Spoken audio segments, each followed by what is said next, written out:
A normalização dos atos golpistas do dia 8 de janeiro de 2023 é a principal lição deixada pelo atentado terrorista à bomba no edifício sede do Supremo Tribunal Federal, o STF. Essa é a análise do professor Sávio Machado Cavalcante, docente do Departamento de Sociologia do Instituto de Filosofia e Ciências Humanas da Unicamp. O autor do atentado, Francisco Vanderlei Luiz, era filiado ao Partido Liberal, mesmo partido do ex-presidente Jair Bolsonaro. Após ter atirado artefatos em direção ao prédio do STF, o homem detonou um explosivo contra ele mesmo e morreu no local.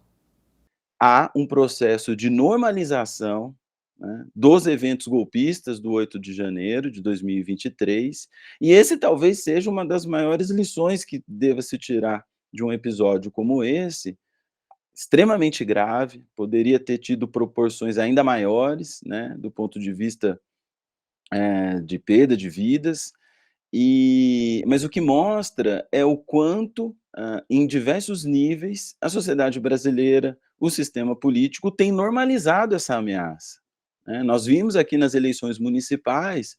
candidatos que se apresentavam como de centro ou de centro-direita, que não se diziam radicais ou bolsonaristas, mas que normalizavam a posição desses setores na sociedade. Nós estávamos acompanhando uma tentativa de anistia até, né, que seria aí estavam tentando obter no poder legislativo,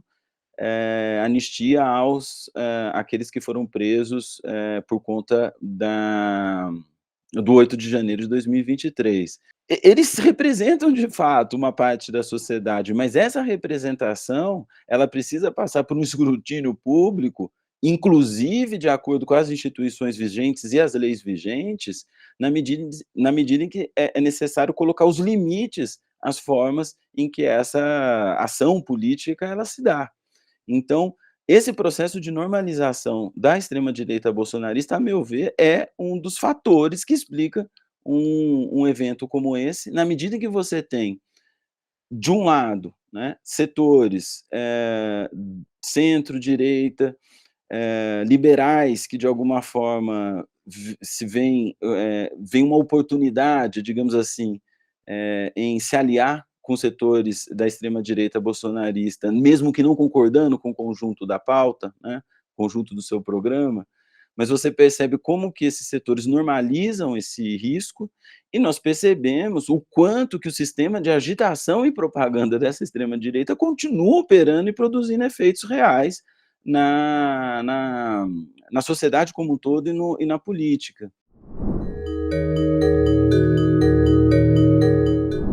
Foi premeditado, mas por ah, eh, um gru uma pessoa que já havia se candidatado, né, tinha se candidatado aqui nas eleições, municipais, uma pessoa que se candidatou ao cargo de vereador com uma plataforma bolsonarista, matérias aí, né, de um deputado federal bolsonarista dizendo que o conhecia, que era uma pessoa pacata, de uma boa família, e é exatamente essa que é a questão, né. Essas pessoas estão se politizando, estão radicalizando seu comportamento político no nível em que nós não temos mais controle do que isso pode provocar, e de que infelizmente tem sido normalizado esse tipo de politização, em vários setores da sociedade. Então ninguém, evidentemente, das lideranças bolsonaristas vai, dizer que tem alguma responsabilidade, mas a forma pela qual a politização, esse sistema de agitação e propaganda nas redes sociais, ele é produzido, e essa tentativa de normalizar o 8 de janeiro, que é feito por Jair Bolsonaro e seus apoiadores mais próximos, mostra uma responsabilidade indireta sobre o que aconteceu.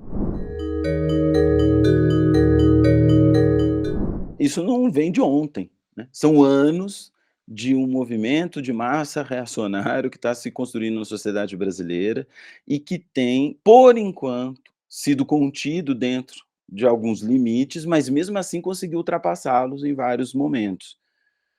O caso aí mais sintomático, as tentativas que já foram identificadas e vão ser objeto, né, de processo, muito provavelmente judicial,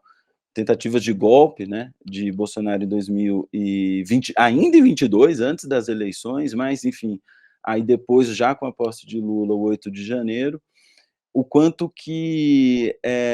esse processo ele vai tendo um enraizamento em vários grupos da sociedade, forma, alguns subgrupos mais radicalizados e que vão, sempre produzir esses casos individuais, né, de pessoas que às vezes escapam um pouco ali, mesmo sabendo que não vai ter um efeito direto o seu ato, mas querem criar um caos, querem criar um tipo de tensão. E o STF é o poder, representando, né, o poder judiciário, aquele que tem contido, pelo menos, naquilo que é possível, os estragos maiores produzidos por esse movimento e não à toa eles têm investido tanto contra o STF. Ainda que não tão amplos ou não tão frequentes, já há muitos eventos, que mostram, disposições terroristas da extrema direita. Você tem um histórico no Brasil, mesmo ali no fim da ditadura, né, começo da redemocratização, houve atentados dos grupos de extrema direita no interior da ditadura, um deles famoso é o Rio Centro, né, uma tentativa de explosão de uma bomba, até lembrou um pouco guardadas as devidas proporções, teve algo que fez lembrar esse evento, mas no caso digamos assim, da história recente, você já teve diversos eventos de ataque nas rodovias, né, de tentar, fazer ali os bloqueios, ataque às redes elétricas de alguns estados, a tentativa de, colocar bomba no aeroporto de Brasília, que era um dos planos, né, daqueles que não aceitaram os resultados das urnas em 22, os eventos de Brasília na diplomação do Lula. Então, assim, existe, não é ainda disseminado a ponto de se constituir como uma preocupação permanente, mas nós já temos vários e vários sinais de uma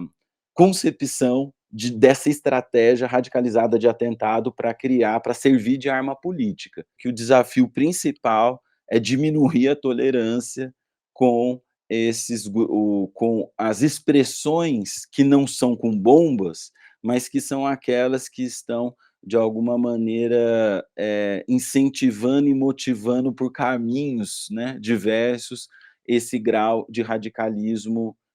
que a gente viu aqui no ato tendo uma expressão tão triste e que poderia ter sido, né, provocar